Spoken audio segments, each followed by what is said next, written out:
لكل جعلنا منكم شرعة ومنهاجا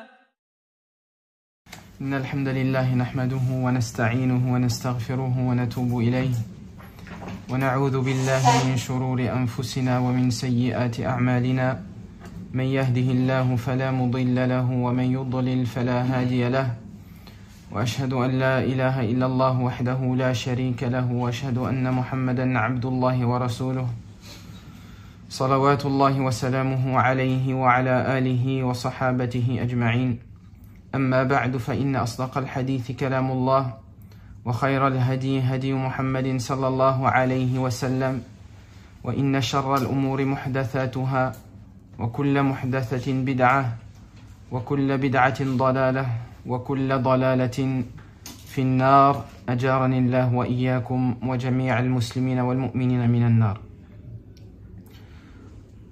On remercie Allah subhanahu wa ta'ala de nous avoir facilité de nous retrouver après de longs moments d'interruption autour de sa religion, de son obéissance, de sa crainte, et on espère par cela avoir une porte de sortie de ces ténèbres dans lesquelles on vit jour après jour de ad-dunya, de la vie terrestre. Ainsi on demande à Allah subhanahu wa ta'ala de purifier nos cœurs, de toucher nos cœurs, de changer nos cœurs. Par cette permission-là, on changera bi'idhnillahi azza wa jal nos actions et nos adorations.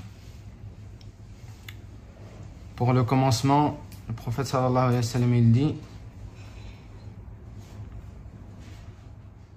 celui qui aime son frère qu'il le lui dise. فإني أشهد الله وملائكته أني أحبكم في الله. Je prends Allah azza wa jalla témoin, ainsi que ces anges qui sont autour de nous, que je vous aime en Allah subhanahu wa ta'ala.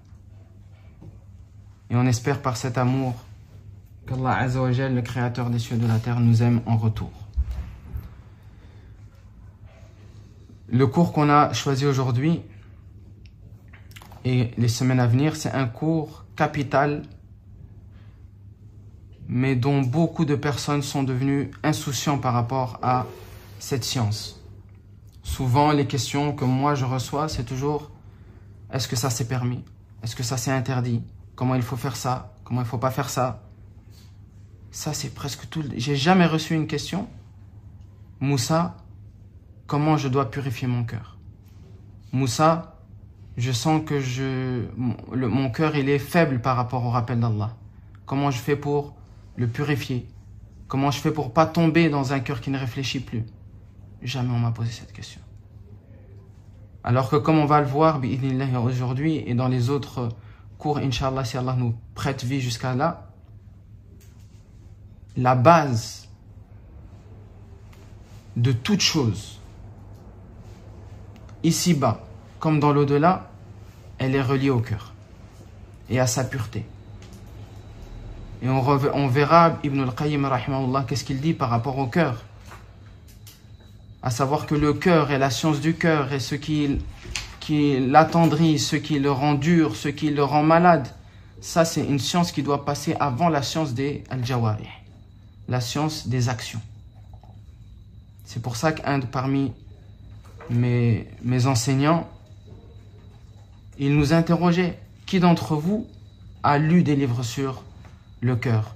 Qui d'entre vous s'est instruit sur les maladies du cœur, le moyen de les corriger, le moyen de ne pas tomber dedans? Qui parmi nous s'instruit dans ce genre de choses? Cette réponse, elle nous montre qu'on passe à côté de la plus grande partie de la da'wa du prophète sallallahu alayhi wa sallam, et qu'on passe à côté du chemin que le prophète sallallahu alayhi wa sallam a pris pour enseigner sa religion. C'est pour ça qu'on trouve de nos jours beaucoup de catastrophes, des gens qui prient dans les mosquées mais qui ont un mauvais comportement envers les autres, qui sont radins, qui n'aident pas les autres, ils pensent qu'à eux-mêmes.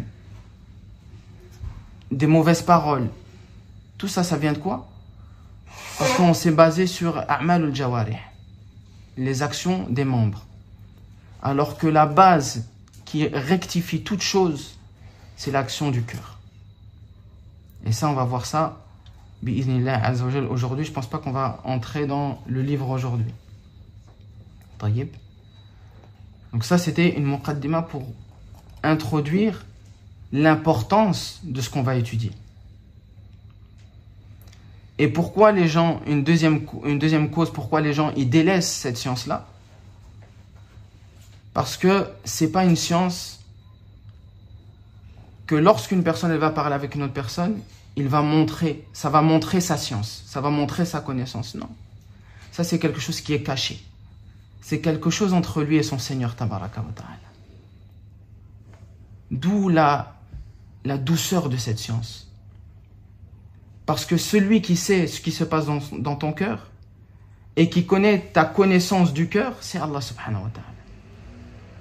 Et tu ne pourras pas te montrer devant les gens et les gens ils vont dire « Ah, il connaît bien la religion ». Non, les gens, si tu leur parles du cœur, il va pas se dire « Cette personne-là, elle connaît la religion ».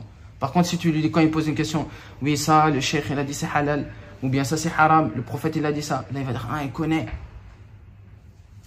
Et à cause du fait que c'est quelque chose de caché et que c'est entre toi et Allah, il y a seulement ceux qui ont une grande sincérité, une grande volonté de plaire que Allah subhanahu wa ta'ala, qui tombent dans et qui apprennent ces sciences-là. C'est pour ça qu'autour de nous, on voit la majorité des gens, ils font attention à quoi? À l'extérieur. Leur camis doit être au-dessus de la cheville. On doit avoir une bonne barbe.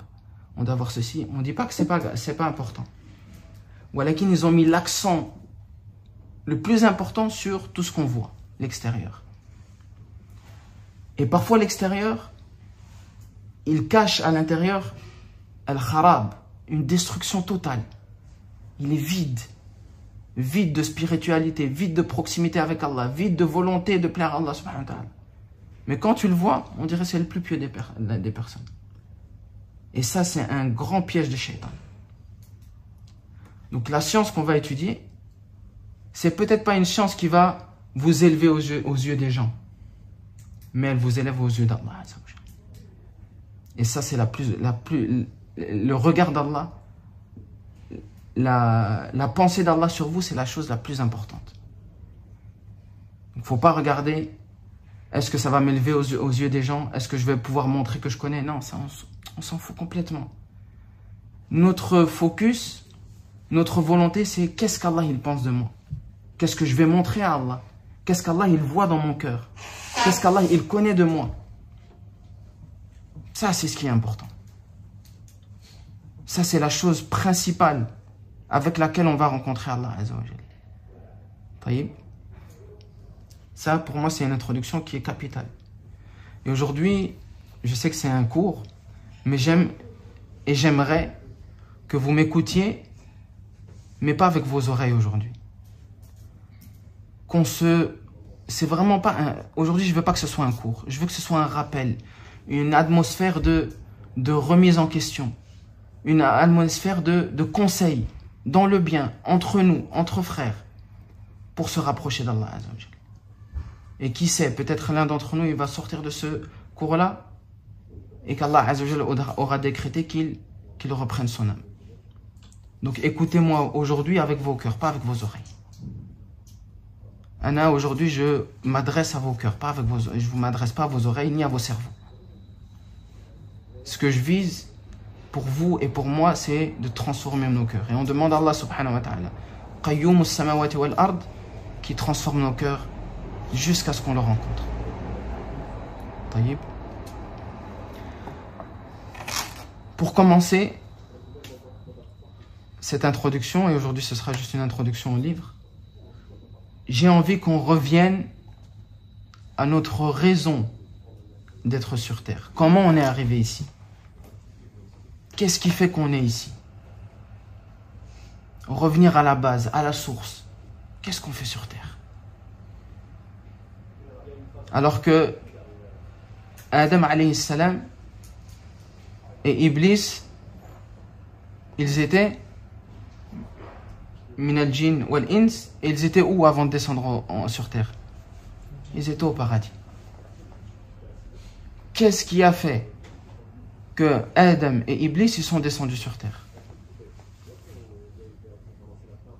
Quand Allah subhanahu wa ta'ala il a créé Adam, il l'a créé, mais il savait déjà que Adam allait descendre sur terre.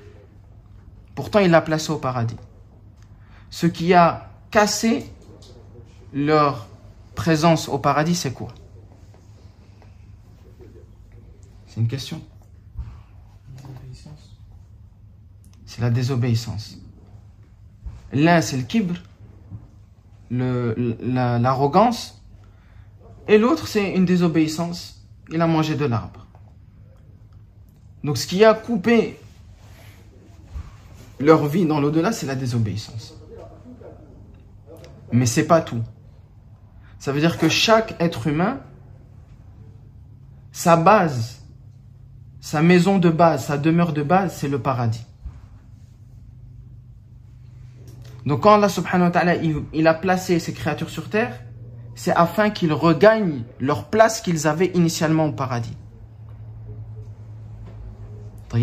Comme Adam, il a été descendu du paradis. Il a été descendu sur terre. Allah subhanahu wa ta'ala, quand il crée Adam, il dit aux anges, Inni ja'ilun fil ardi khalifa. Je vais placer sur la terre. Il parle de Adam, alors il va le placer d'abord au paradis. Mais ici, qu'il va désobéir, qu'il va aller sur terre. Et notre présence sur terre, c'est le but de rattraper, de revenir à notre place initiale qui est au paradis. Tamam? Vous comprenez? Allah subhanahu wa ta'ala, de par sa justice, il nous a placés sur terre à cause de la désobéissance. Et la raison sur terre, Allah subhanahu wa ta'ala nous dit quoi? Dans Surat Al-Mulk, le deuxième verset, c'est le début. Hein.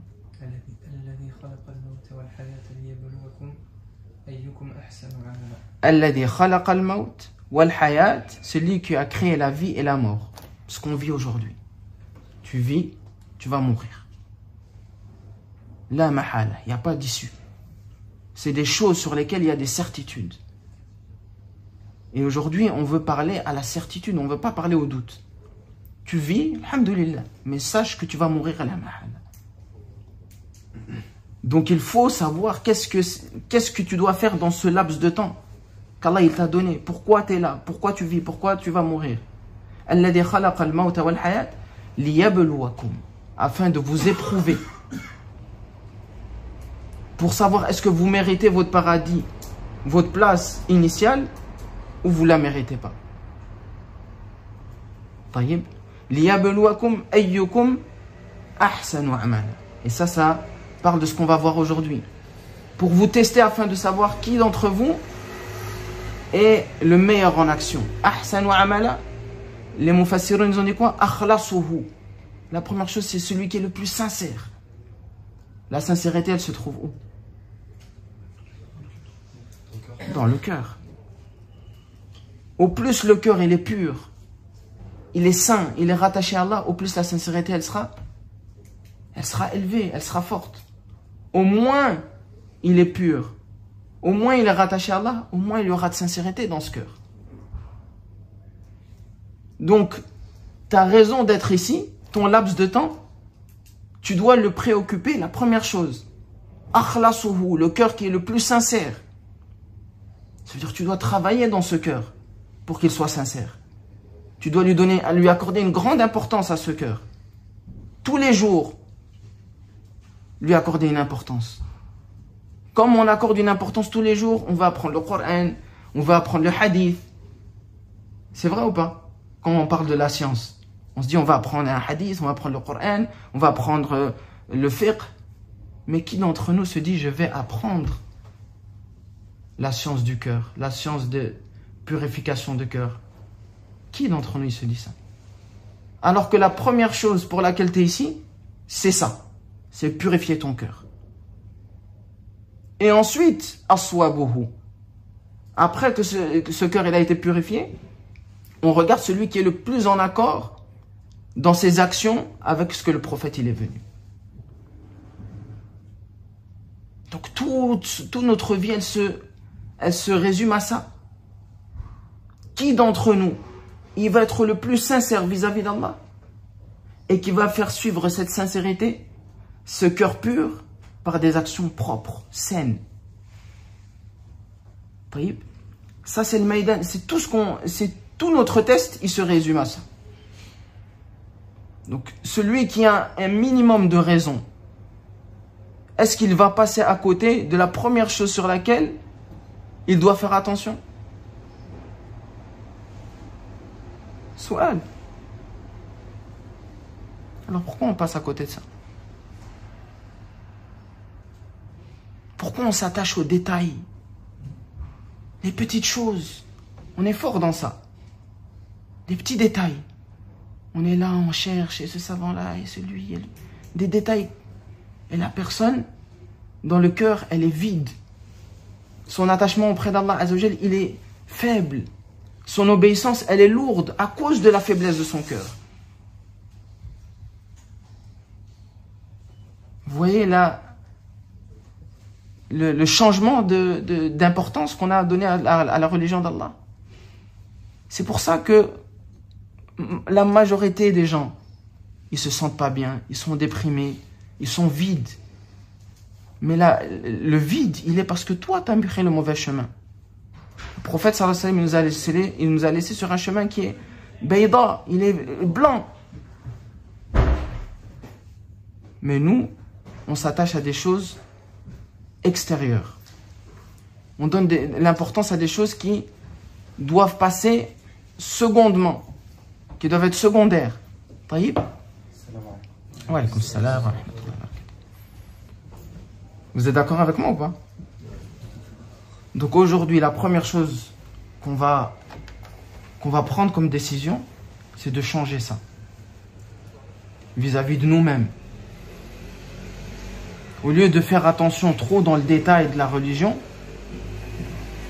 passez d'abord à faire attention à trop de détails dans ce qui se passe dans vos cœurs. Parce que c'est avec ça que les détails de la religion, ça va devenir facile pour vous. Mais quand on passe à côté des détails du cœur, la religion, ça devient lourd. L'obéissance, elle devient lourde. La petite obéissance, un cours, 30 minutes, ça devient lourd. Je suis parti loin, 30 minutes, 20 minutes, 15 minutes, 10 minutes. Ça devient lourd. Arrête, tu es sur le mauvais chemin. Fais attention à ton cœur, à la rectification de ton cœur, à la science du cœur. Wallah al-Hadim, c'est ça qui permet à l'être humain de goûter à la saveur de la religion. De goûter à la saveur de l'islam. Sinon, c'est que des règles. Halal, haram. On devient comme les juifs. Qui sont arrêtés que du halal, haram, halal, haram. Une religion qui est sèche, vide de spiritualité, vide de connexion avec Allah subhanahu wa ta'ala. C'est ça qu'on veut pour nous? Est-ce que c'est ça que vous voulez pour vous-même? Mais parfois, c'est pas ça qu'on ressent.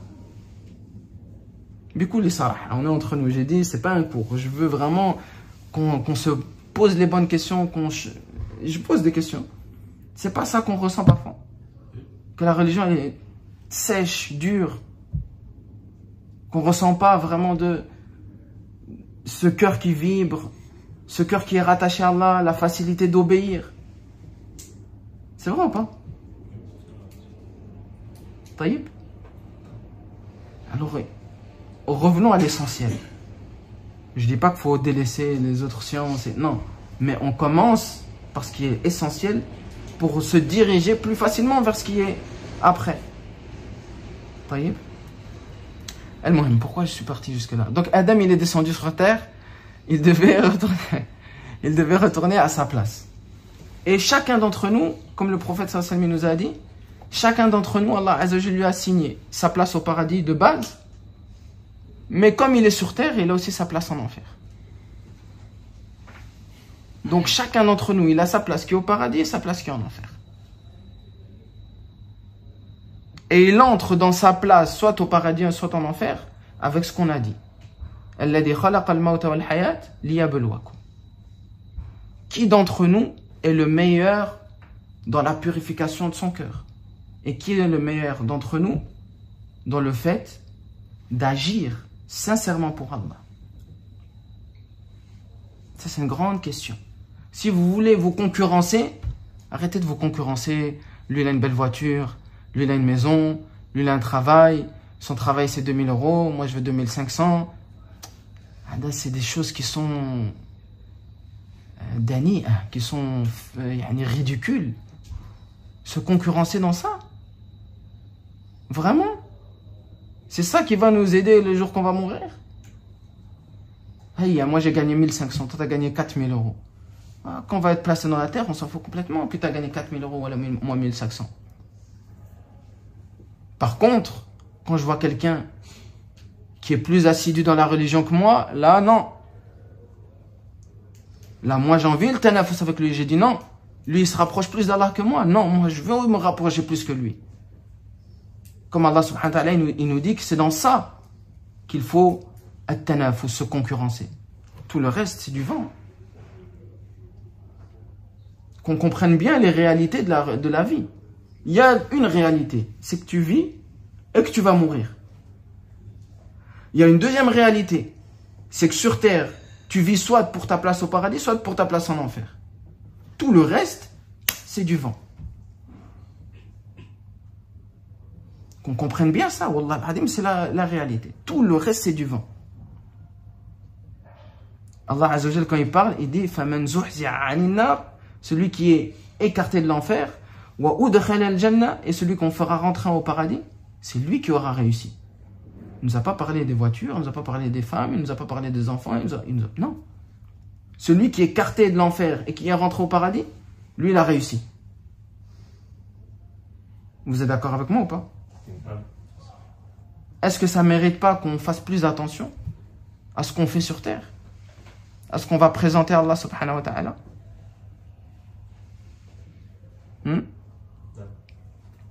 Taïb. Donc, attention à cette chose-là. Deuxième chose, ou je sais plus, moi je dis toujours deuxième chose quand je sais pas. Peut-être ça fait la 10e chose que je dis. Ou quand je sais plus, je dis deuxième chose. Troisième chose, voilà. L'importance du cœur. Alors il y a différentes awjuh, il y a différentes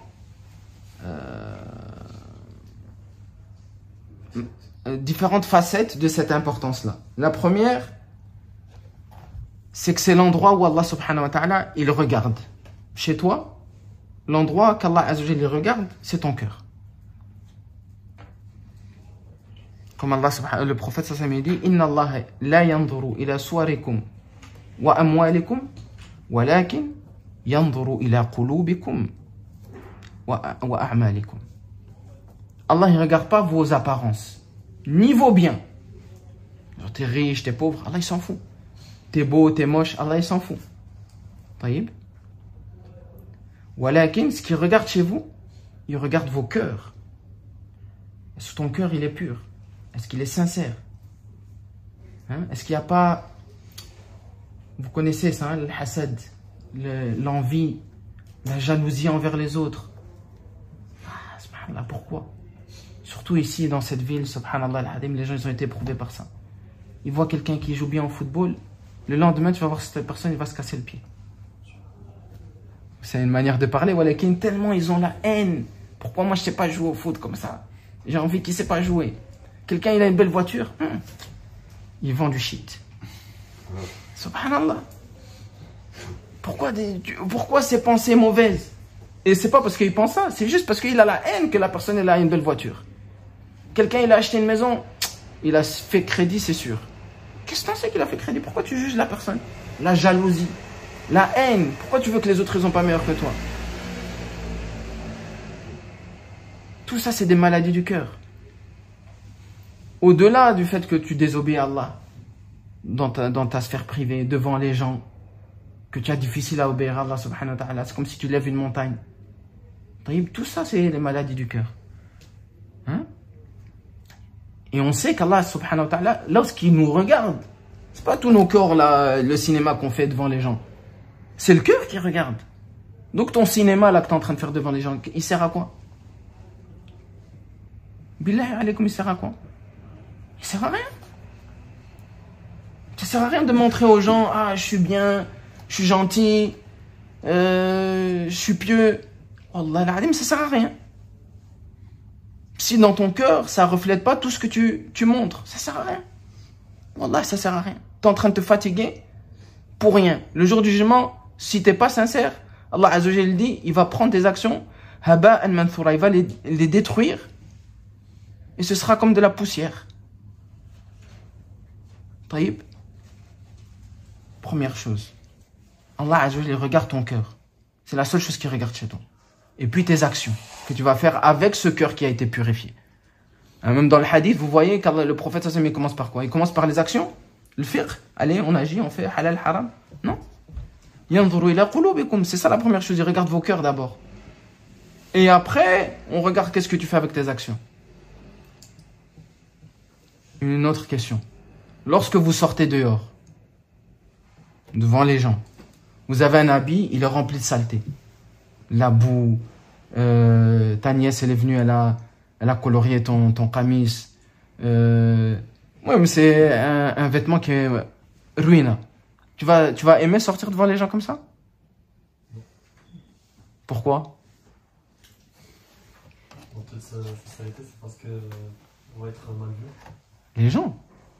On fait attention à ce que les gens ils vont regarder chez nous. C'est vrai ou pas?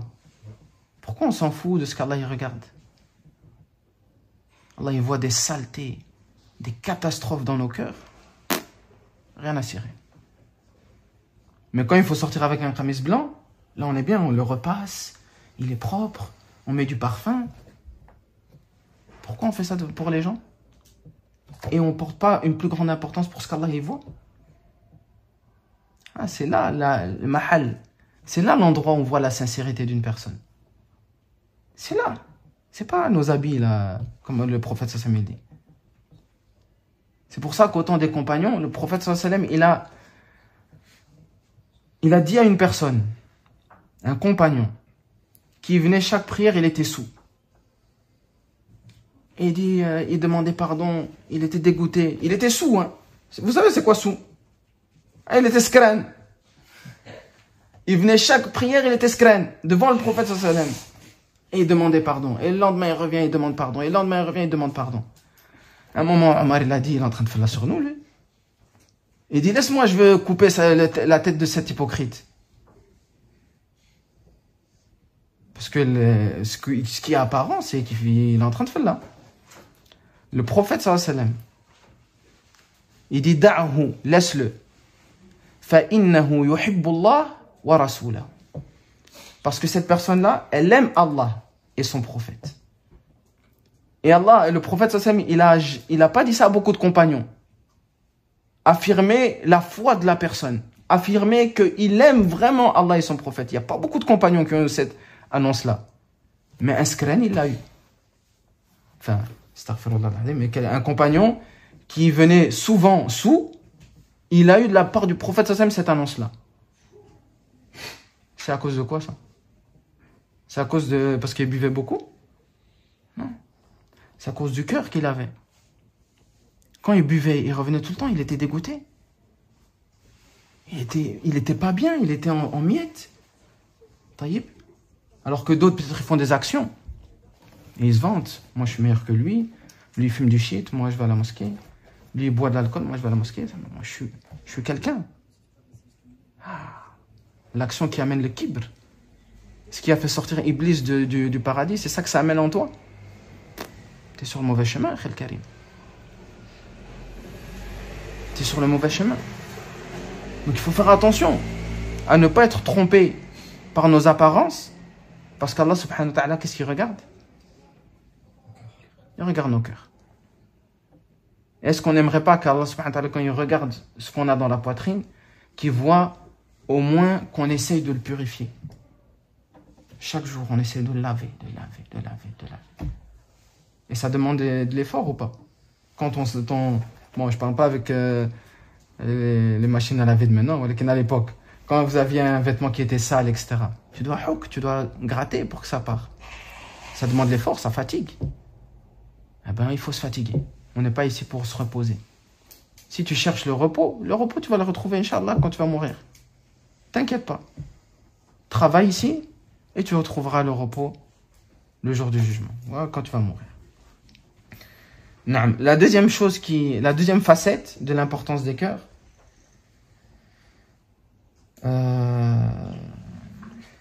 c'est de là que part l'acceptation de tout acte.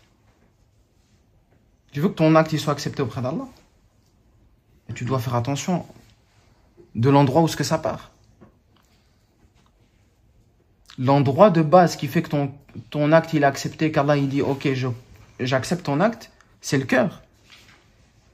Qu'est-ce qui nous prouve cela? Le hadith, non. Non. Une chose plus précise qui montre que le cœur, c'est ça. Non.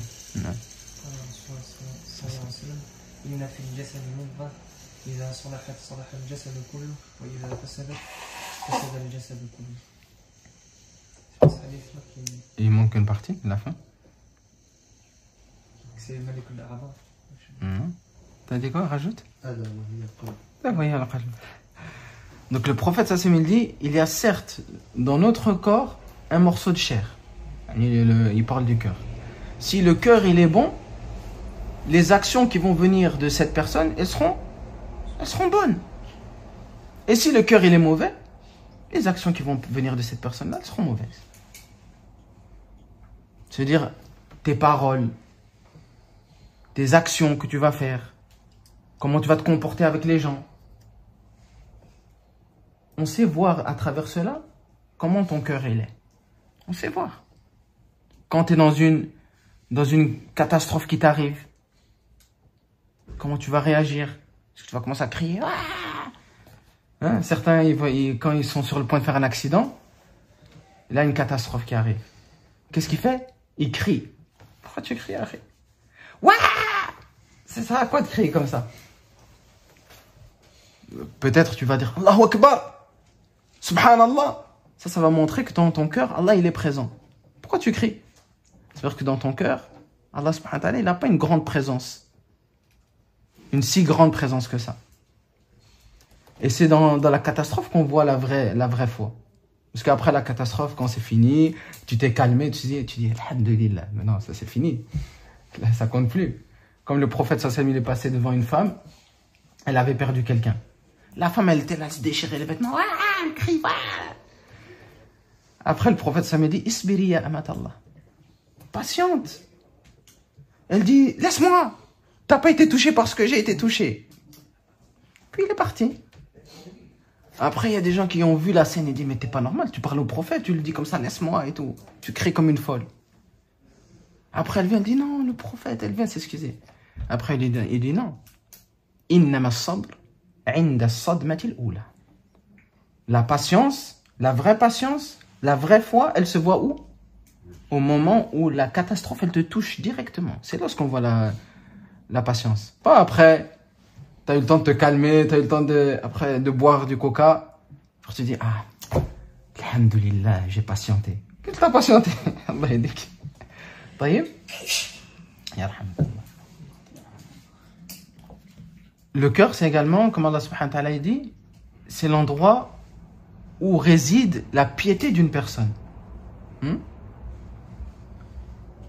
La piété, c'est pas dans tes actes apparents, c'est dans le cœur. Comment on voit ça? Une preuve de ça.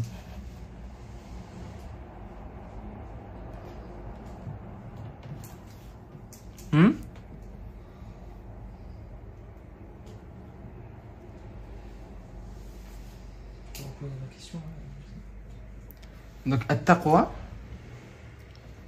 c'est dans le cœur qu'on le voit. C'est pas dans les actions apparentes. Quelqu'un, il peut faire des actions, tu le vois prier, il fait comme ça, il penche la tête. Alhamdulillah, Rabbil Alamin. En vérité, son cœur, il est raf, il est loin. Il est même pas dans la prière. Mais dans sa manière, comment il est, tu te dis, oh, lui, il est trop concentré et tout. Non, c'est un autre hadith. C'est un hadith d'Abdullah ibn Mas'ud.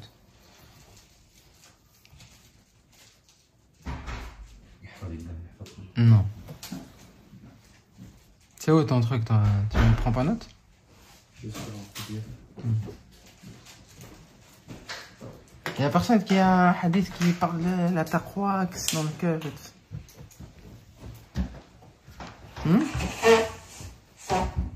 Non? Le prophète sallallahu en parlant à Ibn Mas'ud, il lui dit At-taqwa hahuna wa ashara ila qalbiha wa sadrihi thalatha marrat. Donc le prophète sallallahu en parlant à un compagnon, il lui dit At-taqwa hahuna. La piété, elle se trouve ici. Et il a répété ça 3 fois. At-taqwa hahuna, at-taqwa hahuna, at-taqwa hahuna. La piété, elle est ici. La piété, elle est ici. La piété, elle est ici. 3 fois. Taïb.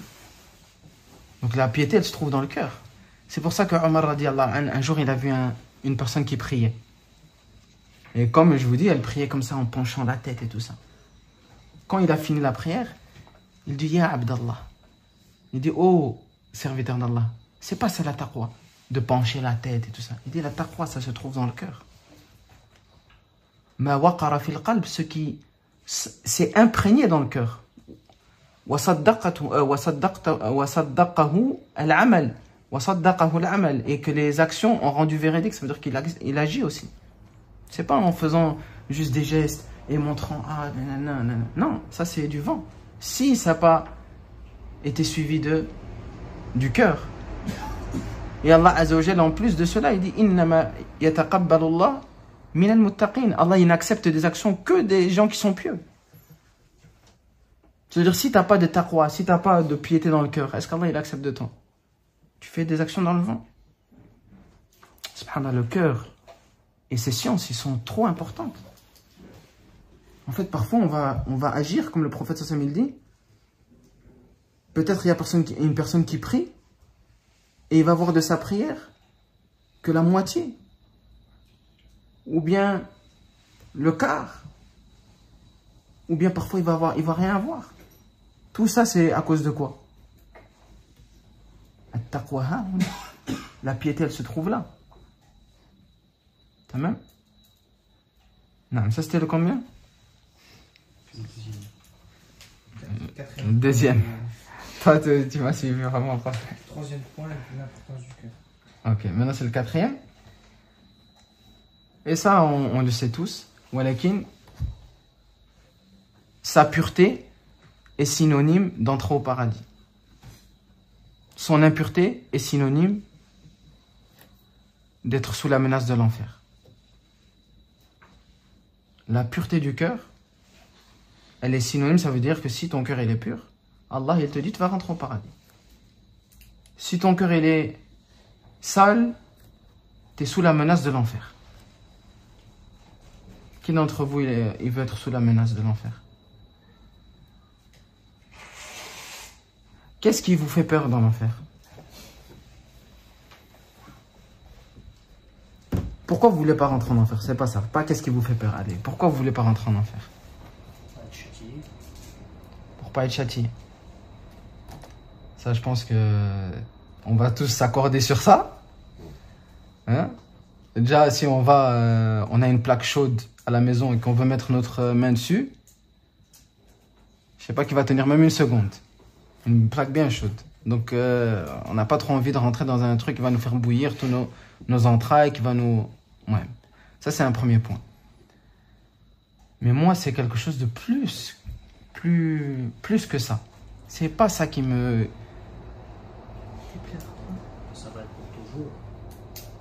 L'éternité, c'est pas non plus ça. Moi, ouais, ça fait partie, hein, je dis pas que c'est... Mais il y a une chose chez moi qui est en premier, qui me donne pas envie de rentrer en enfer.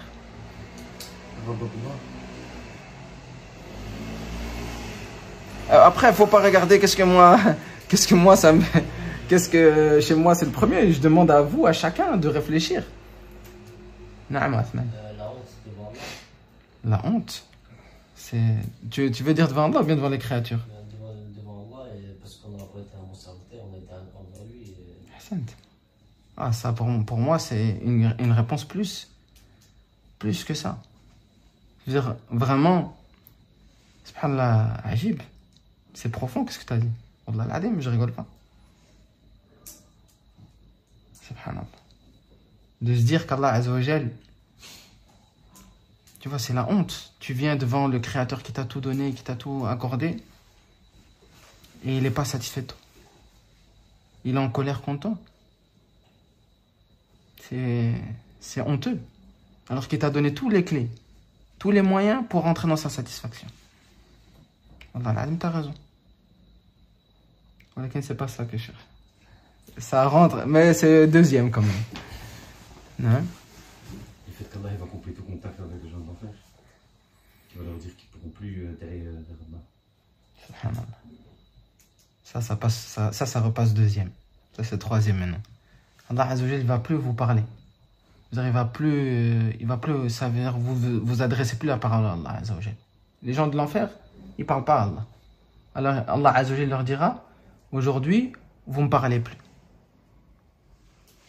Ton créateur qui t'a créé, que tu as adoré, il te dit, tu ne me parles plus. Déjà, regardez avec un de vos meilleurs amis. Vous avez tous des amis. Voilà, vous n'avez pas d'amis. Vous vivez solitaire. Vous avez des amis, hein? Et votre meilleur ami, celui que vous aimez vraiment beaucoup, il vous dit, il ne me parle plus. Tu ne me parles plus jamais, il ne me parle plus. Ça ne va pas vous faire mal au cœur. C'est juste un bête ami qui peut vous faire des coups à l'envers et tout ça. فَمَا بَالُكُمْ بِاللَّهِ. Alors Allah Azza wa Jal qui vous dit ça. C'est au-delà du châtiment. En fait, c'est comment Allah Azza wa Jal, il te voit.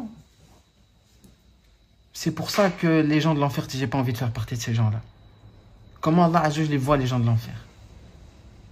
Des gens qui vont avoir la honte sur eux, qui seront humiliés par Allah, qui ne pourront plus converser avec Allah. Tout lien est coupé. Non, moi je veux pas ça pour moi. Je veux pas ça pour mes enfants, je veux ça pour personne.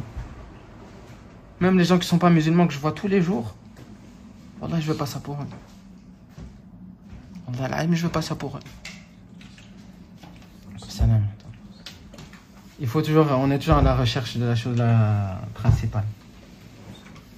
Il faut savoir que toi, tu n'es pas avec le prophète sallam et tous les salafs qu'on entend tous les jours parler d'eux, les compagnons, pendant qu'eux ils regardent Allah, et toi tu es privé de ces enseignements. Alors là, tu as dit quelque chose. Un point clé sur lequel, si vous avez écouté, c'est ça le point clé. C'est pas ce que tu as dit, mais il y a une phrase dans ce que tu as dit, et c'est ça la réponse. Tu peux voir ça? Bah. Je veux dire, Allah Azza wa Jal, qu'on est censé craindre, adorer, qu'on a aimé, qu'on a sacrifié. Les gens seront, le jour du jugement, le jour des comptes, ils seront en train de yatamatta'oun, ils seront en train de prendre plaisir à regarder leur Seigneur. Comme il est venu dans le hadith, il y a même des familles qui diront, venez le vendredi, venez, on va à la rencontre, au rendez-vous de notre Seigneur. Et toi, tu es privé de ça. Tu es privé de rencontrer Allah, tu es privé de le regarder, tu es privé de lui parler. Quelle privation après celle-là? Au-delà du prophète, au-delà des compagnons, Allah Azza wa Jal t'est privé d'être avec lui. La ilaha illallah. Vous voyez la lourdeur de ce qu'on est en train de jouer ici? Pendant que les gens ils sont en train d'être dans les plaisirs, dans les bienfaits, nous on est coupé de notre Seigneur. Ni on peut lui parler, ni on peut le regarder, ni on peut le visiter. Subhanallah.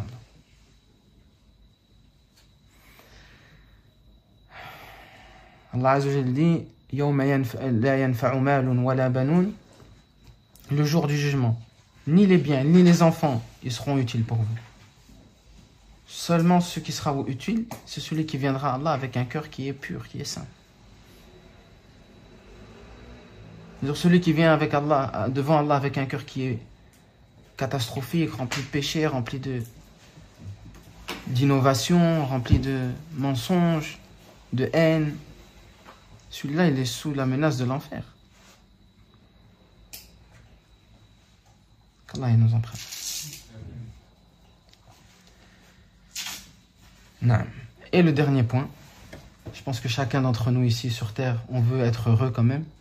On veut quand même passer une vie qui est paisible. Non. Ou là, vous êtes malheureux. Vous êtes dans la galère. Vous vous sentez pas bien. C'est ça? Et ouais, c'est comment qu'on est heureux?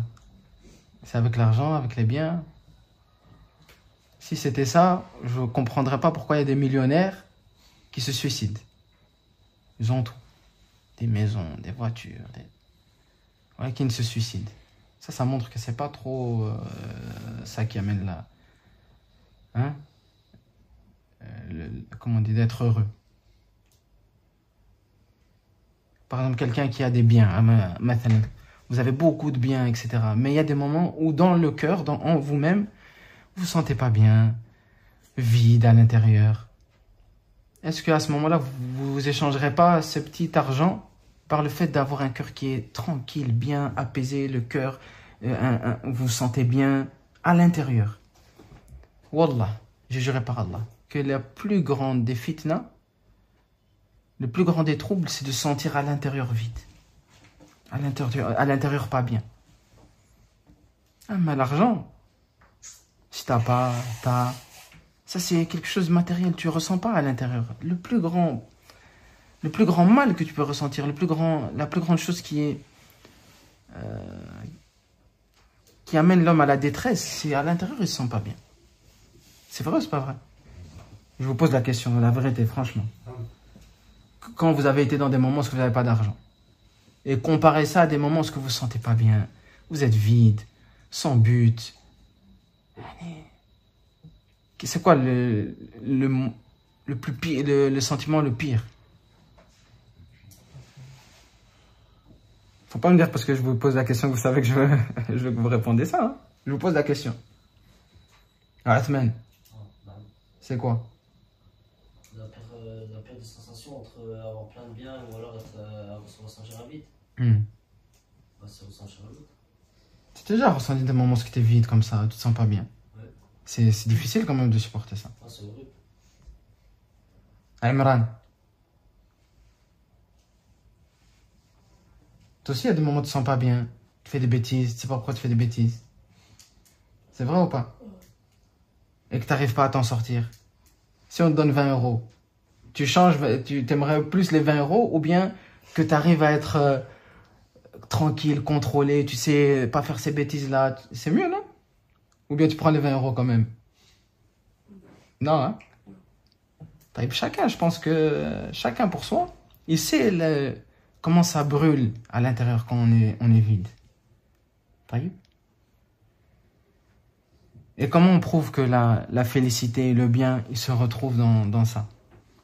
En fait, purifier le cœur, etc.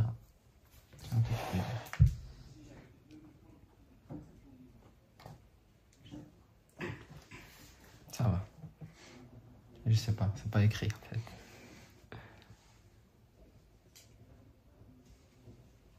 Hein? Qu'est-ce qu'Allah subhanahu wa ta'ala il dit de celui qui se détourne de ce qu'on vient de... Un peu le préambule, l'introduction qu'on a dit, tout ce qu'on a dit. Qu'est-ce qu'Allah il dit de ceux qui ils font pas attention à ça? Ils sont là, ils vivent. Ils font des voyages. Hein? Regardez subhanallah, les gens comment ils se font avoir. Tout le monde cherche le bonheur, wallah. Tout le monde est à la recherche de ça. Mais les gens, ils prennent les chemins, wallah, il y en a beaucoup maintenant, c'est la tendance, ils voyagent. Ça m'a dans des paysages incroyables. Ils filment les paysages, Instagram et... Ouais, moi je vois ces gens-là. Je connais des gens comme ça. Instagram, tu les crois, c'est les plus heureux. Et eux, ils bernent qui? Ils bernent les autres qui les regardent. Ah, il dit, ouais, il doit être heureux, lui, regarde où il est. Quand il éteint sa caméra, le type, il est vide. Wallah, là, des gens que je connais, les personnes, elles sont vides. Mais les gens, quand ils regardent ces trucs Instagram et tout ça, ils pensent que la personne, elle est bien, elle est heureuse. Voilà, la personne, elle est vide. Dès qu'elle éteint la caméra, ouais, ça fait. Faites attention à ces réseaux sociaux. Voilà, c'est les réseaux de shaitan, ça. C'est pas les réseaux sociaux. Les gens, ils ils se montent une vie et ils font culpabiliser les autres qui regardent et qui ne connaissent pas qu'est-ce qui se passe derrière les caméras. Ah, regarde, il est heureux. Regarde. Il y a même des gens, subhanallah, ici à René. Ils font semblant qu'ils ont de l'argent et qu'ils font des trucs. C'est des Instagrammeurs de René. Ils sont partis à Dubaï. À Dubaï, ils ont filmé que c'était dans une villa et que la villa, regardez l'argent, nanana. Ils sont rentrés par infraction dans la villa. On les a attrapés par le propriétaire. Alors que les personnes qui vont voir, ah regarde, ils font ça et tout, ça apporte de l'argent, ah ça regarde, ils sont heureux, en vrai ils sont en train de, ils ont volé la villa des gens. Toi tu sais même pas ça. Les gens ils s'inventent des vies. Et ils culpabilisent les musulmans, et ils culpabilisent les gens qui sont un peu bnia, sincères comme ça, comment on dit bnia? Innocents comme ça. Taïb. Al-Muhim. C'était pas ça la question, mais il faut faire attention. La question, c'était comment on voit que celui qui s'écarte de tout ce qu'on a dit au début, jusqu'à maintenant, lui, sa vie, elle va être catastrophique. Et à contrario, le contraire, celui qui tient à ce qu'on a dit, lui, il va vivre une vie, wallah al-adim, très tranquille, à l'aise. Et même le prophète Sassam, il dit que cette personne-là, qui s'en fout complètement de... Allez, il donne pas une grande attention au fait de faire l'argent et de chercher l'argent et chercher les biens. Le prophète Sassam, il dit, la dunya, elle va le venir à lui en étant humilié. C'est-à-dire qu'il va avoir des biens. Mais c'est pas lui qui l'aura cherché. C'est l'argent qui va venir comme un kelb, comme un chien qui va venir chez lui. Tandis que l'autre, il est là comme un... Lui, c'est un chien. En recherchant... Je recherche l'argent, argent. Et il aura en plus ce qu'Allah lui a décrété. Parfois, il y a des gens qui sont comme ça, ils n'ont rien du tout. Pas d'argent, pas de biens, pauvres. Wallo. Moi, je veux toujours ma preuve. C'est pas... Il a dit Man a'rada an dhikri. Man a'rada. Mais c'est bien, c'est ça. فإن له معيشة ضنكا ونحشره يوم القيامة أعمى. C'est ça. Allah Azza wa Jalla dit, celui qui se détourne de notre rappel, de tout ce qu'on vient de dire ici, de ce rappel, فإن له معيشة ضنكا. Vous croyez en Allah ou pas? Vous croyez que le Coran c'est la parole d'Allah ou pas? C'est une question légitime. Vous croyez? Certitude ou bien il y a un doute comme ça? Ah, je pose sincèrement, si quelqu'un il a un doute, on est là pour... J'ai dit, c'est pas une conférence. Je veux qu'on parle, qu'on s'entraide. Non? Tout le monde est sûr? Alors, qu'est-ce qu'Allah dit? Alors, il faut être sûr de ce qu'il dit aussi. Hein? Celui qui se détourne de ce rappel, il va vivre une vie éclatée au sol. Je parle dans les termes pour que vous me compreniez. Il sera pas bien, il sera dégoûté, il se sentira pas bien, il sera pas bien à l'intérieur, il vivra une vie de gêne. Toute sa vie sera de la gêne.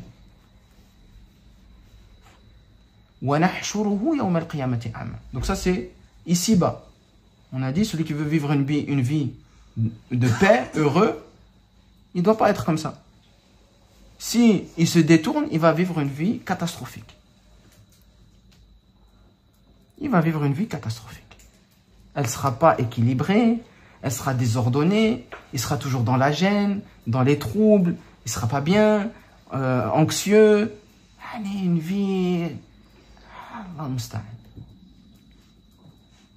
Ça, c'est la parole d'Allah. Maintenant, le contraire, celui qui va s'attacher à ça.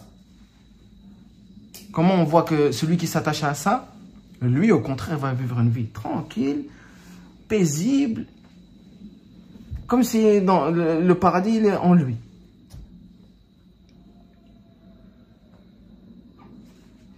Il faut une preuve, là.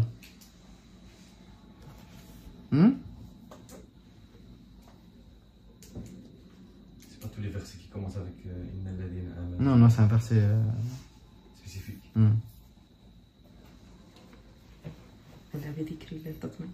Là.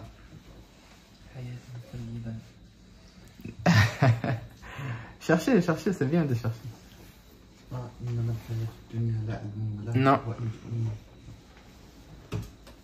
C'est un verset qui va explicitement dire ce qu'on a dit.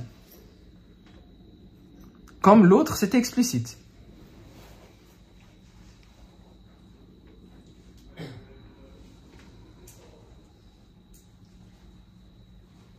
Non?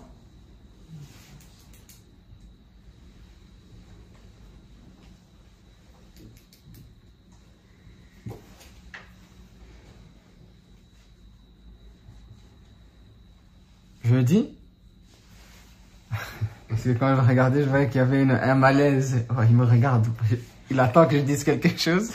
Il n'y a rien qui sort de ma bouche. Allah Azza wa Jalla dit, فَمَنِ اتَّبَعَ هُدَايَ, celui qui suit ma guidée. C'est ça ce qu'on est en train de dire, hein? C'est la guidée d'Allah. Celui qui suit la guidée, فَلَا يَضِلُّ, il ne sera jamais égaré, وَلَا يَشْقَى, il ne sera jamais triste. Celui qui suit cette guidée, il ne sera jamais égaré et il ne sera jamais triste. C'est-à-dire, il sera heureux, la personne. Quand même. Et ça, c'est la preuve que celui qui cherche le bonheur, il est dans ça.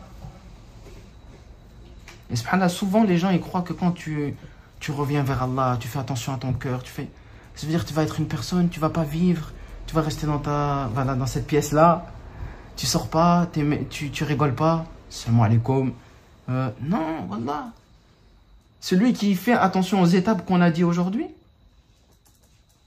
qui purifie son cœur, qui donne une importance grande à son cœur, qui éloigne son cœur de tout ce qui peut le rendre. Wallah, al-alim, cette personne-là, tu vas voir à travers lui une lumière.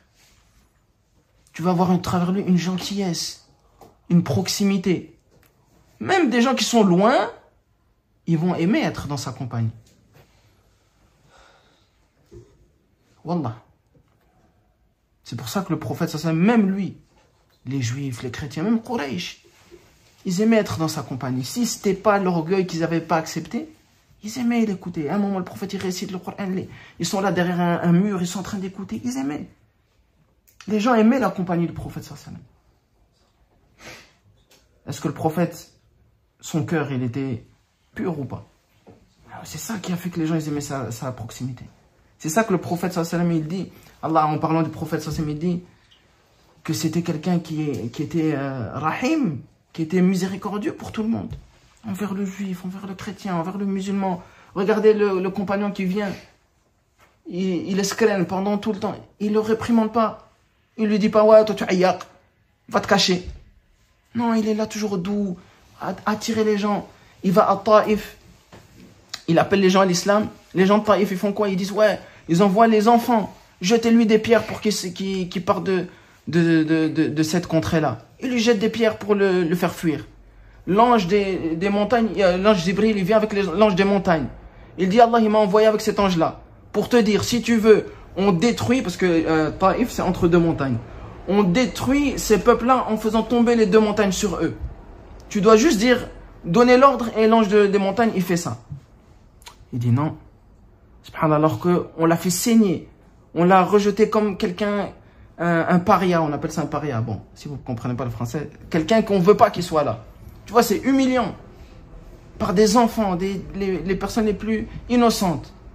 Il aurait pu être pris. En plus, c'est directement après que ça s'est produit.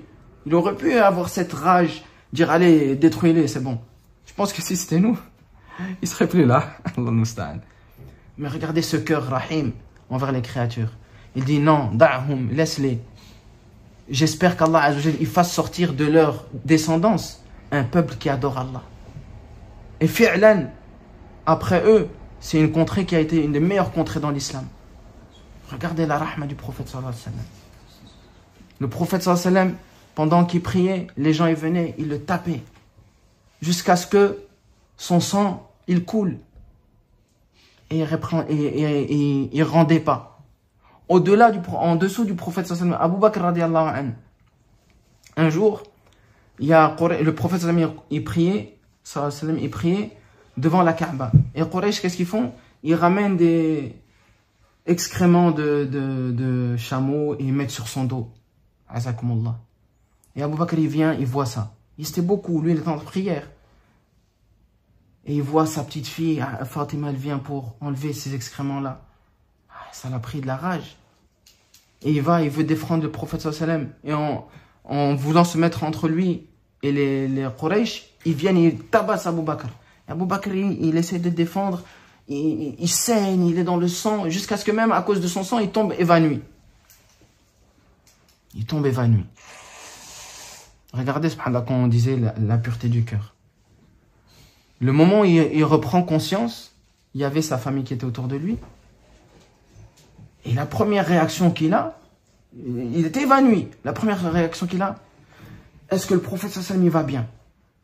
Subhanallah. Les gens, ils lui disent, calme-toi, Zama, on va d'abord tu viens de t'évanouir, on va te soigner. Etc. Non, lui, il dit, non, levez-moi, je vais aller chez le prophète sallallahu alayhi wa sallam, je veux voir qu'il va bien, je veux m'assurer qu'il va bien. Il ne savait pas marcher. Il était en sang, il perdait connaissance, mais il a ordonné aux gens de le lever pour juste qu'il voie le prophète sallallahu alayhi wa sallam. Quel cœur! Quelle pureté de cœur! Ça, c'est autre chose. Hein. Faut pas faire ça la nuit. Taïb.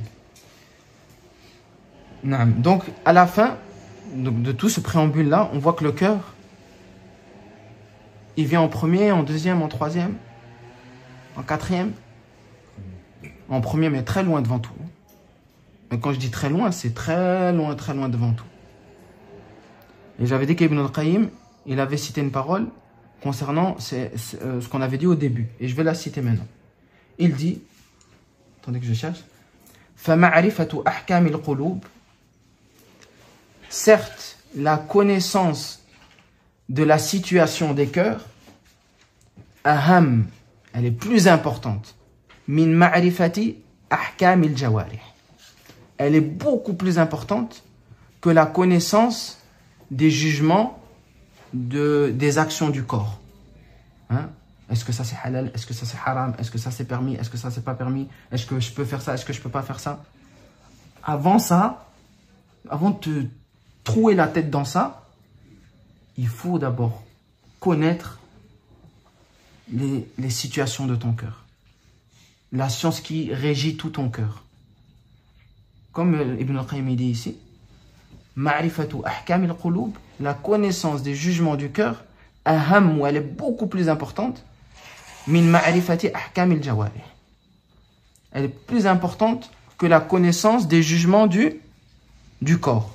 Pourquoi? Idh hiya asluha. Parce que le cœur et la connaissance du cœur, c'est la base de tes actions. C'est la base de l'acceptation de tes actions. C'est la base de la rectitude de tes actions, c'est tout ce qui se passe dans ton cœur. إذ هي أصلها وأحكام الجوارح متفرعة منها. Et les jugements et ton corps, ce que tu vas faire avec ton corps journalièrement, elle découle de la pureté de ton cœur. Si après ça, on ne comprend pas notre focus, on doit le mettre tous les jours. Tous les jours. Le prophète sallallahu alayhi wa sallam, quand, Inch'Allah, on va rentrer dans le livre, tous les jours, dans ses sujouds, tout le temps, il demandait à Allah Azza wa Jal la préservation de son cœur. Et on a énormément de doigts.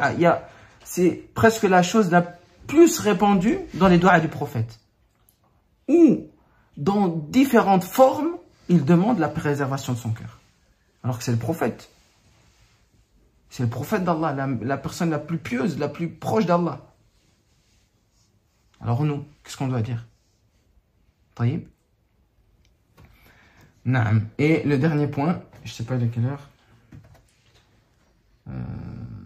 Le dernier point qui pour moi est important, et on va terminer avec ça, c'est que la situation dans laquelle on est maintenant, on est dans un pays. Est-ce qu'on est dans un pays où on est avec tous des musulmans, partout? Des gens qui craignent Allah et qui sont proches d'Allah, qui prient le Fajr à la mosquée, qui prient sur le rogatoire. C'est ça notre situation? On est entouré de quoi ici? De non-musulmans, et même les musulmans, même les musulmans, qui va à Al-Fajr? Est-ce que vous voyez beaucoup de gens à Al-Fajr? Qui est là présent dans des cours comme ça, dans des assises comme ça? Qalil, les gens sont peu. Taïb. Donc c'est bien de calquer ça à ce qui se passait à l'époque du prophète sallallahu alayhi wa sallam. L'époque du prophète sallallahu alayhi wa sallam où ils étaient un peu dans la même ambiance que nous. C'était quand? Le début. Ils étaient à Mecca. Mecca, c'était un pays où il y a des musulmans. C'était un pays musulman? Non, c'était un pays des gens qui adoraient des statues, qui combattaient les musulmans, qui ne voulaient pas que l'islam se soit répandu ou bien qu'ils le disent ouvertement. Donc notre situation, elle est un peu comme la leur. C'est vrai ou pas? Notre connaissance, elle est un peu comme la leur. C'était au début aussi, ils ne connaissaient pas beaucoup de révélations, il n'y avait pas beaucoup de révélations, etc. Donc notre situation, elle est presque identique à celle des débuts de l'islam. On est tous d'accord sur ça. Maintenant, on doit regarder comment la révélation du Coran, qu'est-ce qu'Allah a révélé durant ces temps-là. C'était des versets avec des jugements, halal, haram, ça. Il n'y avait pas ça. La première chose qui a été introduite obligatoire, c'est quoi? Non. Tawhid, c'est aussi dans le cœur. C'est la prière. Elle a été introduite quand? C'est-à-dire? Après 6 ans, 7 ans. Après combien de temps à la Mecque? 8 ans. Non. Non, Barakallahu fik, après 10 ans. Après 10 ans. 10 ans. Pendant 10 ans, c'était ça qui était enseigné. Et quand vous voyez tous les versets qui ont été révélés, c'est tous des versets qui nous parlent au cœur. Des versets qui parlent au cœur des musulmans. Pour les purifier, pour les rattacher avec Allah. C'est ça la base. Où on va, nous, on veut monter au ciel alors qu'on n'a pas je sais pas, on n'a pas d'avion. On n'a pas d'avion. C'est sûr qu'on va tomber. Enfin, on va même pas arriver à cela. Taïb. Et moi, je vais terminer avec ça. Il y a dans ces versets-là, il y a 2 versets, ou bien dans les sourates, il y a 2 sourates qui, moi, subhanallah, et qui résument un peu tout ce qu'on a dit aujourd'hui. Et qui, moi, subhanallah, me touchent beaucoup. Pourtant, parfois, on se dit, ouais, c'est les petites sourates. Et parfois, on dénigre un peu les petites sourates. Alors que parfois, les petites sourates, elles renferment des trésors, subhanallah. Et surtout, les petites sourates là, des débuts du Coran, celui qui médite. Là, c'est des sourates qui parlent au cœur, qui revivifient le cœur, qui le lavent. Nous, on est quoi? On est insouciants. Pour nous, c'est une petite sourate, alors on lui donne aussi une petite importance, subhanallah. C'est vrai ou c'est pas vrai? Malheureusement, subhanallah. Regardez, la première sourate que je vais vous dire, c'est sourate At-Takathur. Pour moi, c'est une sourate, wallah al-adim, c'est une sourate qui nous parle, qui doit nous parler, subhanallah. Allah Azza wa Jalla dit quoi? Alhaakum at-takathur. Le fait de rassembler les biens, de chercher la dunya, toujours les biens, toujours, ça vous a perdu, ça vous a distrait, ça vous a éloigné de ce qui est essentiel. C'est vrai ou c'est pas vrai? Quand tu es là, toujours à rechercher, je veux avoir plus que lui, je veux ce travail, ce travail-là, 2500, 3000. Subhanallah. Toujours rechercher l'argent, le bien, les trucs. Ça fait, c'est très, très bas ça, subhanallah. Mais la personne qui va voir ça très bas, c'est la personne qu'Allah Azza wa Jalla aura permis qu'il rectifie son cœur. C'est lui qui va voir que c'est très bas. Celui, son cœur, il n'est pas bon. Il va voir ça comme... En fait, parfois vous allez parler à des gens, comme leur cœur, il est tellement pourri, il est tellement chaos, tu vas lui dire des trucs normaux, lui va trouver ça, t'exagères. Ça vous est déjà arrivé? Tu dis un bête truc, hein. Un truc normal de la religion. Toi, tu aïe, toi. Pourquoi? Mais en fait, c'est pas sa bouche qui parle, c'est son cœur qui est en train de parler. Son cœur, il est tellement à côté de la plaque, tellement noir, que lui, il trouve des choses simples et il trouve exagérées. Et parfois, moi je veux parler avec quelqu'un, il va me dire ouais ce travail-là. Je dis mais dans ce travail-là, il y a quand même des choses qui sont pas claires. Prends ce travail-là même s'il est moins, tu gagnes moins. Ouais mais je veux pas mettre assez d'argent de côté, etc. C'est quoi qui parle là? C'est la piété ou bien c'est le cœur qui est claqué au sol? Hein? C'est le cœur qui est malade qui est en train de parler, c'est pas sa bouche qui parle. Et quand tu vas le dire non mais ça... Ah toi tu es ailleurs. Ah c'est facile à dire pour toi. Comme si moi je gagne des milliards. Alors que moi-même, aslan, alhamdoulilah, je suis content avec le risque Allah qui me donne, mais je suis pas... C'est pas la bouche qui parle, c'est le cœur. Quand tu vas aller chez quelqu'un, tu lui dis ouais, essaye de diminuer, arrête d'écouter la musique. Tu vois bien que ça t'amène à vouloir faire des mauvaises choses. Ça te pousse à vouloir rechercher l'argent, les filles, être vulgaire, grossier. T'es ailleurs, toi. Zama, je vais à la mosquée. Je dis pourquoi j'ai ailleurs? Parce que je te dis ça, j'ai ailleurs. Quand on dit aux gens, essaye d'éviter la mixité entre les garçons et les femmes. Arrête ailleurs. Alors que la personne, elle sait lui-même que quand il y a une fille et une femme qui passent, il va pas regarder très bien la fille. Hein. Il va regarder des choses qu'il faut pas regarder. Voilà, tellement que le cœur, il est absorbé par la dunya, il est absorbé par les mauvaises choses, il trouve ça que c'est exagéré. Quand on lui dit, la personne lui dit, arrête de faire cette innovation-là. Le prophète, il n'a pas fait ça. Pourquoi tu fêtes l'anniversaire du prophète? Qui t'a dit de faire ça? Le prophète, il est venu, il t'a dit, fais ça. Les compagnons sont venus, ils t'ont dit, fais ça. Personne t'a dit de faire ça. Pourquoi tu fais? Arrête ailleurs, tous les musulmans, ils font ça. Ça aussi, c'est une maladie du cœur. Faut pas croire que c'est que les péchés. Même l'innovation, c'est une maladie du cœur. Quand on va chez quelqu'un, on lui dit, arrête de parler sur les gouverneurs des musulmans. Allah, il va pas te questionner sur pourquoi t'as pas dit lui, il faut, il aide pas la Palestine. Pourquoi tu penses sur lui? Occupe-toi de toi-même, de ta famille, corrige-toi. Allah, il t'a demandé ça. Quand il te parle, il dit qu anfusakum wa ahlikum nar. Préserve-toi et ta famille de l'enfer. C'est ça sur lequel tu vas te questionner. Tu vas pas te questionner sur je sais pas moi, le gouverneur de Turquie, d'Égypte, d'Afghanistan. Laisse-les. C'est pas tes affaires ça. Ah, tu es aïak. C'est quoi là qui parle? C'est son cœur qui a été sali par l'innovation. Donc il y a plusieurs choses qui salissent le cœur. Et ça, c'est normalement ce qu'on devrait étudier si j'arrive à raccourcir plus mes cours. Taïb. Donc, j'étais dans Surat al-Takathur. Al-Hakum al-Takathur. Le fait de rechercher la dunya, ça vous a perdu. Ça vous a distrait, vous êtes en fait insouciant à cause de ça. Walakin jusque quand ça dure ça? Hatta zurtumul maqabir. Jusqu'à ce que vous allez visiter les tombes. Ça veut dire quoi?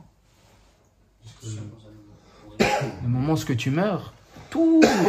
Vous voyez quand les gens ils sont dans le désert, ils ont soif, ils vont au loin comme s'il y a de l'eau. Alors ils courent, ils disent ouais il y a de l'eau. On appelle ça un mirage. Il court, il dit, ouais, il y a de l'eau, alhamdoulilah, je vais pouvoir boire. Et puis il arrive, il voit, ouais, l'eau, il n'y a rien. Et ouais, ça, c'est ad-dunya. Les gens, ils sont là, à rechercher, à ça, si. Allah Azza dit, le moment où tu vas mourir, tout ça, tu vas voir que c'était un mirage, en fait. C'était pas véritable, c'est pas ça la vraie vie. Est-ce qu'on a un doute de notre mort? Non.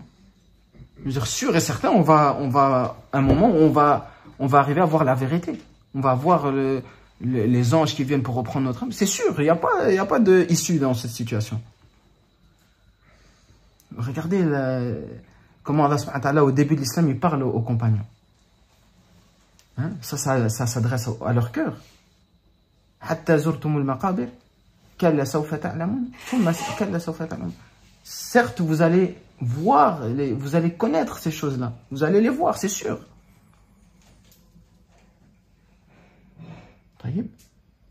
Ça, c'est un verset qui parle quoi? Ça parle des ahkam, c'est halal, haram, non? Ça te redirige vers l'essentiel. Vers ton cœur, vers ta relation avec Allah. Vers le fait de passer ton test ici-bas. Pourquoi tu es ici, comme on a dit au tout début? Hein, l'imtihan, le test, c'est de purifier le cœur et de faire des actions. Et le deuxième, c'est quoi? Dans Surat al-Fajr, la fin de Surat al-Fajr. Kalla. Comment ça? Il faut pas exagérer. Hein. Surat al-Fajr. À la fin. Kalla. Non. Ça c'est l'autre. Je t'avais dit le mutashabihat dans les versets. Barakallah. Kalla idha dukkatil ardu dakkan dakka. Vous allez certainement savoir la vérité de cette vie quand idha dukkatil ardu dakkan dakka. Lorsqu'Allah Azza wa Jalla va pulvériser cette terre. Alors là, on est où? Le jour du jugement, on est mort. On va rencontrer Allah. Taïb.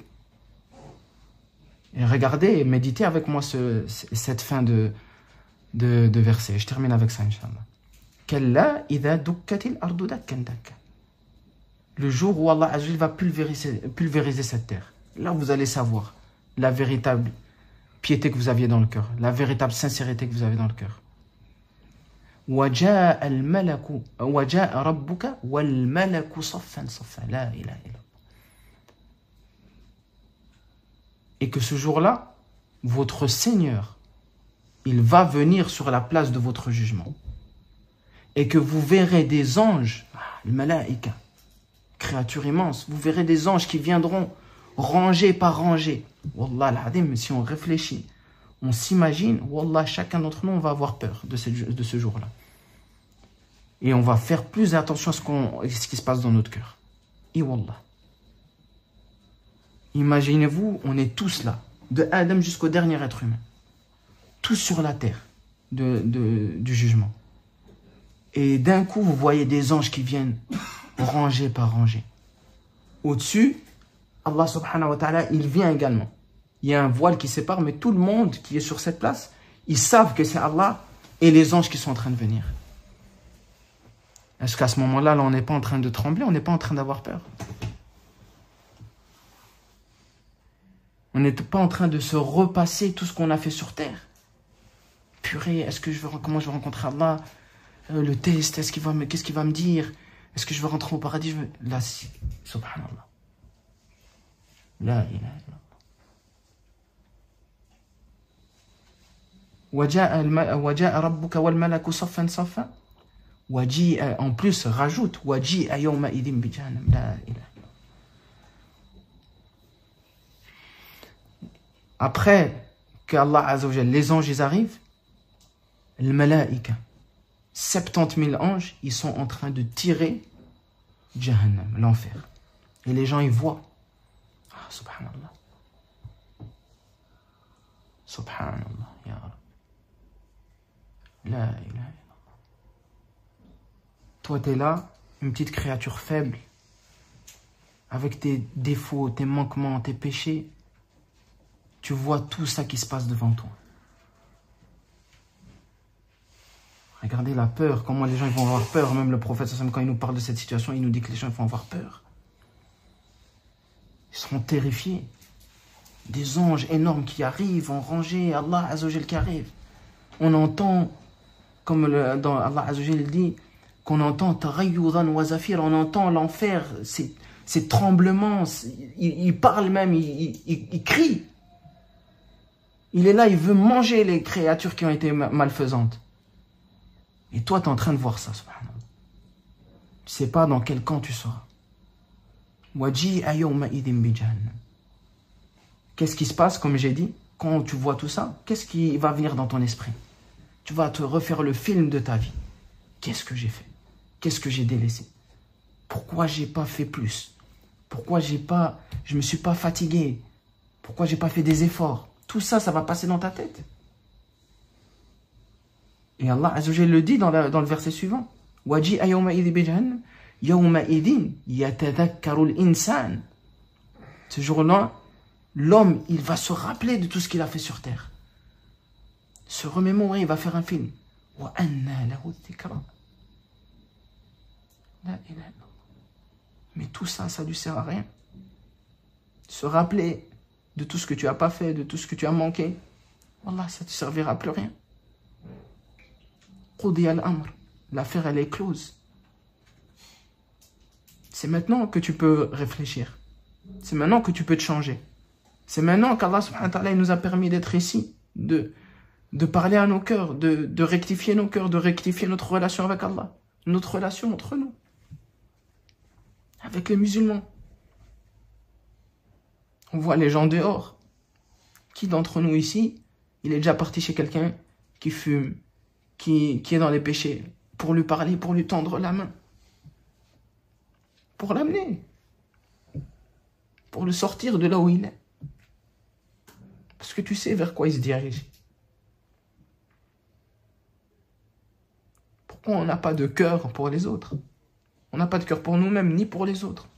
On est vide du suivi du prophète sallallahu alayhi wa sallam, on est vide. On voit les gens autour de nous, même un non-musulman. Vous vivez avec des non-musulmans, tendez-leur la main. Ah, c'est non-musulmans, ils font ci, ils font ça. Non, tends-leur la main, appelle-les. Apporte-lui le message. C'est maintenant qu'on peut corriger, c'est maintenant qu'on peut faire du bien, c'est maintenant qu'on peut montrer à Allah qu'on vaut, qu'on essaye de valoir notre place qui nous est destinée au paradis. Après, c'est trop tard. Comme Allah dit, ça lui sert plus à rien, mais ça lui sert plus à rien de se rappeler. وَجِيءَ يَوْمَئِذٍ بِجَهَنَّمَ يَوْمَئِذٍ يَتَذَكَّرُ الْإِنسَانُ وَأَنَّ لَهُ الذِّكْرَى يَقُولُ يَا لَيْتَنِي قَدَّمْتُ لِحَيَاتِي. Il dira, malheur à moi, pourquoi j'ai pas fait du bien, des actions, et comment Allah il a appelé l'au-delà? قَدَّمْتُ لِحَيَاتِي, pour ma vie, pour ma vraie vie, c'est ça la vraie vie. L'éternité. Pas de maladie, pas de péché, pas de sommeil. Personne qui va perdre un être. Là, on est là. Soit on va mourir avant nos parents, soit nos parents ils vont mourir pendant qu'on est vivant. On va être triste. On se sépare de notre père, de notre mère, parfois de nos proches, un cousin qu'on aime, notre frère qu'on aime. Cette vie, c'est une vie de tristesse. On change cette vie qui est remplie de mal, de péché, de tristesse, pour une vie où il n'y a pas de malheur, il n'y a pas de tristesse, il n'y a plus de séparation. Est-ce qu'on comprend vraiment qu'est-ce qu'on est en train de jouer, subhanallah?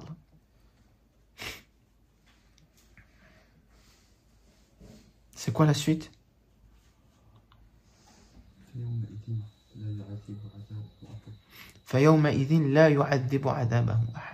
Ce jour-là, personne ne punira comme Allah Azza wa Jalla les punira ce jour-là.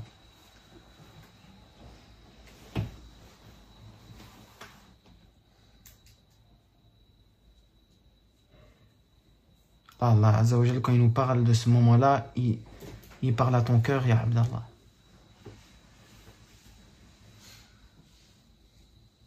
Il parle à ton cœur, subhanallah. Tu es au courant des moyens de te sauver là, de sauver de tout ce qu'on est en train de dire là. Pourquoi tu passes à côté? Chacun, on se pose la question, je parle pas à toi, pourquoi tu passes à côté? Moi-même, je me pose la question, pourquoi on est en train de passer à côté? Une des causes qu'on passe à côté, c'est que vous n'avez plus ces assemblées-là. Et que vous n'avez pas des copains et des amis qui vous rappellent ça. Parce que tout seul, on est faible. La miséricorde et la main d'Allah, elle est avec al-jama'a, avec la communauté. On commence à vivre chacun de son côté, ça va pas ça. Non, mais après, c'est quoi?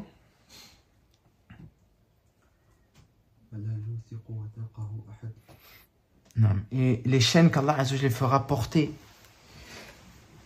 aux gens de l'enfer, ils ne supporteront pas leur lourdeur. Les gens de l'enfer, ils seront enchaînés.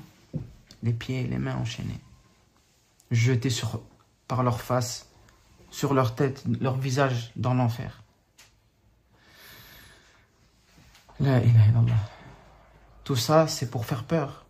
Pour vous rappeler l'essentiel dans la vie. Mais Allah Azzawajal, c'est pas un Seigneur qui veut faire peur à ses créatures. C'est juste pour vous rappeler. C'est pour ça qu'à la fin de cette surah, il vous parle de ce qui vous attend, bi'idhnillah. Faites des efforts. Allah Azzawajal vous a promis le paradis, oui ou non? La suite, c'est quoi? يا أيتها النفس المطمئنة ارجعي إلى ربك راضية مرضية.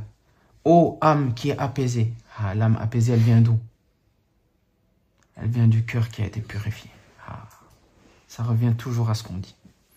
Ô âme qui est apaisée, ô cœur qui est pur, irji'i ila rabbik. Reviens tranquille vers ton Seigneur. Radiyatan. Allah, il est satisfait de toi. Mardiya. Tu es dans la satisfaction d'Allah.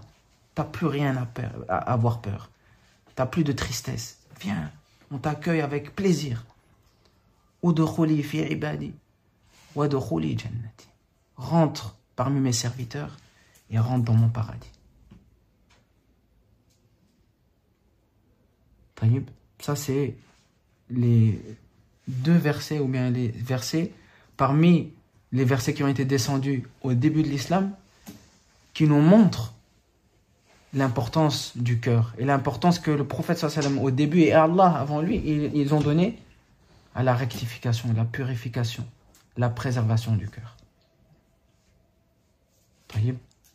On est tous d'accord après ce qu'on a dit aujourd'hui que c'est important ma'ir.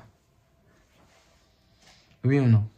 Ça va peut-être pas parler de halal, haram, permis, pas permis, et tu vas pas peut-être être devant les gens quelqu'un qui connaît, mais auprès d'Allah tu vas être quelqu'un qui connaît. Auprès d'Allah, tu vas être quelqu'un qui est important. C'est tout ce qui nous importe. C'est vrai ou pas? Comment Allah il nous considère, c'est ce qui est important. Comment les gens autour de nous ils nous considèrent, ça peut être important. Mais ce n'est pas le plus important. Si Allah il nous aime, le reste, c'est d'aucune utilité, ça vaut rien. T'as même? Est-ce que quelqu'un il a quelque chose à rajouter ou pas? Non?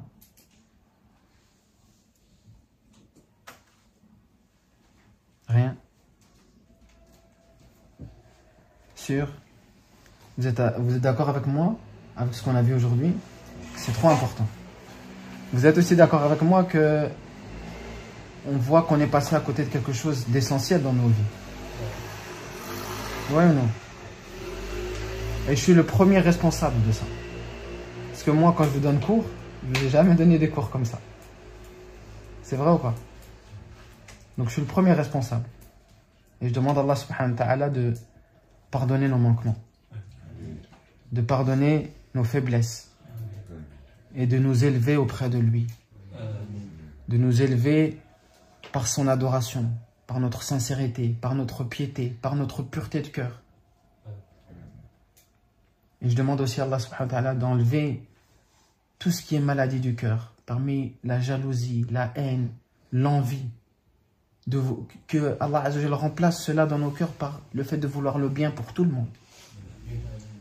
Qu'Allah Azza wa Jalla fasse de nous des lumières autour de nous, que ce soit pour le musulman, le non-musulman, une miséricorde. Comme le prophète sallallahu alayhi wa sallam était une miséricorde, nous aussi on doit être une miséricorde. Par notre comportement, par notre manière d'appeler. Taïb. Wallah, gardez pas ça pour vous. Gardez pas ça pour vous. Vos familles, vos amis, dans la rue. Gardez pas ça pour vous. Vous avez un trésor qu'Allah Azza wa Jalla vous a ordonné de transmettre, de donner aux gens. Regardez pas les gens en les rabaissant. Parce que parfois, subhanallah, on regarde les autres en les rabaissant et les gens, ils ressentent ça. Les gens, ils ressentent que tu te sens plus supérieur à lui, que tu te sens meilleur que lui. Parce que peut-être il fait des péchés. Parce que... Non. On ne sait pas comment Allah Azza wa Jalla va décréter qu'on termine notre vie. On prend cette personne-là comme quelqu'un qu'on veut sauver. Comme quelqu'un qu'on veut sauver de la destination qu'il est en train de prendre. Et en espérant par cela qu'Allah Azza wa Jalla nous sauve à cause de ça. Wallah al-Azim, ne gardez pas ça pour vous. Et on a été très, très, très négligents, tous ici. vais pas dire tous. Il y a des gens que je connais pas précisément. Moi, beaucoup d'entre nous, on a été négligents par rapport à ça. On a beaucoup gardé entre nous.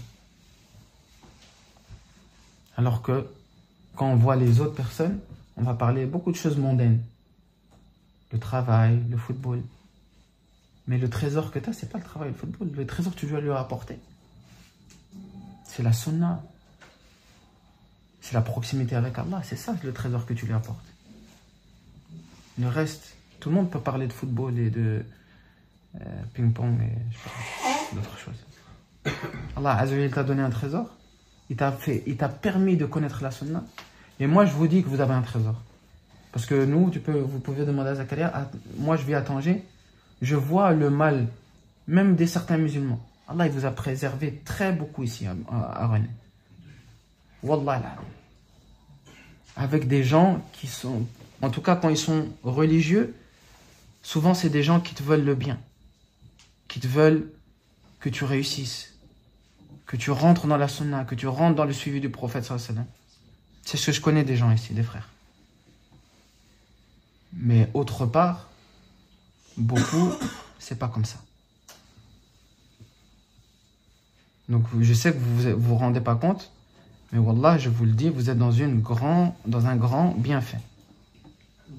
Vous êtes dans un grand bienfait de être entouré de personnes qui sont religieuses, mais qui veulent le bien pour vous. Il y a beaucoup de gens qui sont religieux, mais qui ne veulent pas le bien pour les autres. Qui sont très très malades dans le cœur. On a des erreurs, tout le monde va faire des erreurs. Comme je dis, l'erreur de ne pas partager, de garder ça pour... de ne pas être accessible aux autres, c'est une grande erreur. C'est une très, très grande erreur. Walakin, c'est minime par rapport... Ça ne veut pas dire que tu ne veux pas le bien pour l'autre. Non, c'est... parfois des caractères qui sont comme ça. Mais d'autres personnes qui ne veulent pas le bien pour vous, même s'ils sont dans la religion, ils vont mentir sur vous, ils vont vous arnaquer. Wallah. Donc remerciez Allah Azza wa Jal et agissez. Transmettez, soyez des émissaires. Le prophète il nous demande Ballighu anni. Transmettez de moi walaw aya, ne serait-ce qu'un verset. C'est-à-dire qu'il nous pousse à aller vers les gens, à parler, à transmettre. Et wallah, vous serez étonné. Parfois, il y a des personnes qui sont loin. Moi, j'ai fait l'expérience, subhanallah, des personnes qu'on pensait être loin et qui ne seraient peut-être pas intéressées par la religion. Pour finir, je passe 5 heures à parler avec eux. Et ils me demandent de rester. Wallah, c'était une grande leçon pour moi. Une très grande leçon. Des gens que tu vois du commun, peut-être ils fument, peut-être... Voilà, quand on a parlé de religion, comme s'ils avaient soif. Ça remplissait un vide qu'ils avaient en eux. Mais si personne n'est là pour leur remplir le vide, ils vont le remplir avec autre chose. Hein, on leur reproche d'écouter la musique, les trucs, mais va le remplacer alors. Pourquoi tu dis ils écoutent? Mais remplace par toi. Taïb, vous serez vraiment étonnés. Et peut-être qu'Allah Azza wa Jalla a mis parmi ces gens-là une personne qui va revenir. Même si c'est qu'une. Wallah, même si c'est qu'une, ça vaut la peine. طيب نكتفي بهذا سبحانك اللهم وبحمدك أشهد أن لا إله إلا أنت نستغفرك ونتوب إليك